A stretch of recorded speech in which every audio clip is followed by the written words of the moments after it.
crianças, bom dia! Tudo bem com vocês? Nossa aula de hoje será sobre moradias. Nos últimos dias nós vimos algumas histórias que alguns de vocês inclusive já deveriam conhecer. Nós vimos a história do João e Maria, onde a casinha da bruxa era feita de doces. E eu nunca vi uma casinha feita de doces. Deve ser uma delícia, né?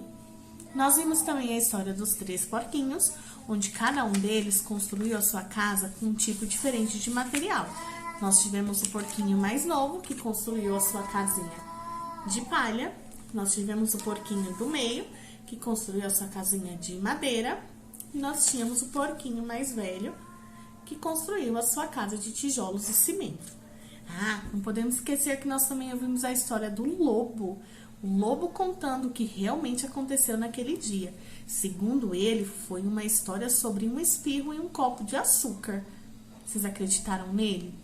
Não sei, fiquei um pouco na dúvida. Enfim, nós vamos falar hoje sobre os diversos tipos de moradia. Vamos lá? Então, continuando, crianças. Desde sempre, os seres humanos e também muitos animais sentem a necessidade de ter um abrigo, um lugar onde eles pudessem se proteger de frio, do calor excessivo e de predadores, que seriam outros animais que pudessem oferecer perigo.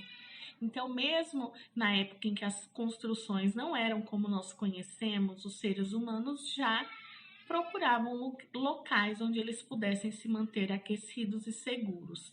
Na época dos homens das cavernas, por exemplo, chama-se homens das cavernas porque esses seres humanos viviam em cavernas. Eles buscavam cavernas onde eles pudessem se abrigar. Essas cavernas não poderiam ser em qualquer lugar. Então, elas eram em locais onde tivesse fácil acesso para água, comida e que eles pudessem ter uma boa visibilidade do local. Então, geralmente, essas cavernas eram em lugares altos, pois se tivesse alguém se aproximando que pudesse oferecer perigo, eles conseguiriam ver esse perigo de longe. Como nós fomos evoluindo, as nossas moradias também foram evoluindo. Então, hoje, as moradias, elas se adaptam de acordo com a necessidade de cada cultura, de cada lugar, de cada região. Nós temos, assim como na história dos 3 porquinhos, nós temos casas que são construídas com palha.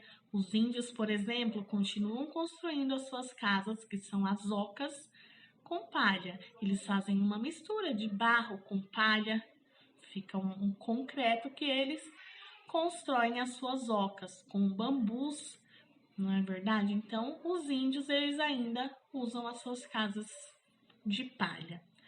As casas de madeira também não são tão incomuns, inclusive em algumas culturas as casas não são feitas de cimento e concreto, mas na sua maioria elas são feitas de madeira.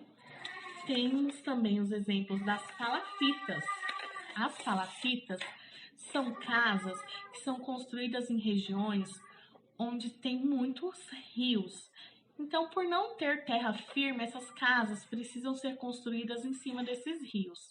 Assim como todos os outros seres humanos, as pessoas que moram nessas regiões também precisam de lugares onde eles possam se sentir seguros. Então, as palafitas, como vocês podem ver na imagem, são casas onde são fincadas algumas madeiras dentro do leito dos rios e as casas são construídas ali em cima. Esse tipo de moradia aqui no Brasil é muito comum nas regiões amazônicas, onde existe muita água, muitos rios, e fica difícil de se construir em terra firme. Pensando também em construções em terra firme, nós temos os prédios. Eu sei que muitos de vocês também moram em prédios, né? Prédios de apartamentos.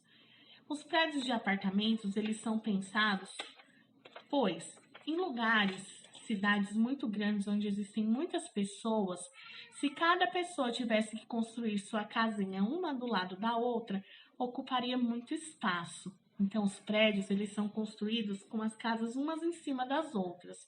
Então, naquele lugar onde tem um prédio, as casas crescem, vão ficando uma em cima da outra, os prédios ficam alguns muito altos, que possuem muitos apartamentos, e o espaço desse prédio ele é menor, porque ao invés das casas serem construídas lado a lado, elas são construídas para o alto.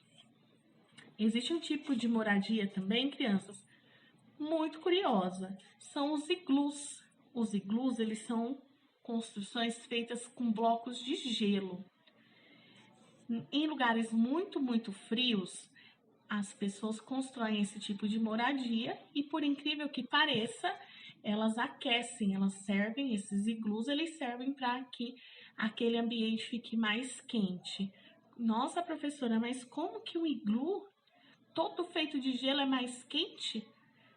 Consegue manter temperatura? Porque o que acontece? O iglu, ele não permite que entre tanto ar frio ali dentro. Então, fora do iglu, as temperaturas são extremamente baixas e dentro desse iglu ele consegue manter aquele ar que está ali dentro circulando e ele ficando mais quente. Eu vou deixar também um link para vocês verem como funciona a construção de um iglu. Como não é algo que nós conhecemos por nós não termos um clima frio, né? Então, os iglus, eles são algo assim realmente difícil de nós compreendermos porque nós nunca vimos. Mas espero que vocês entendam. Então é isso, crianças. O que nós precisamos entender sobre as moradias. Então, finalizando, crianças, nós aprendemos que as moradias elas variam de acordo com a cultura e a região onde as pessoas vivem. Então, não existe casa melhor e nem casa pior. Existem casas diferentes e nós precisamos aprender a respeitar essa diversidade toda. Então, assim como os 3 porquinhos, como na história dos 3 porquinhos, existem casas diferentes em lugares diferentes. O importante é que nós nos sintamos seguros e acolhidos dentro das nossas casas. Tudo bem? Por falar em casa, não se esqueça de ficar em casa. Um beijo, até a próxima aula.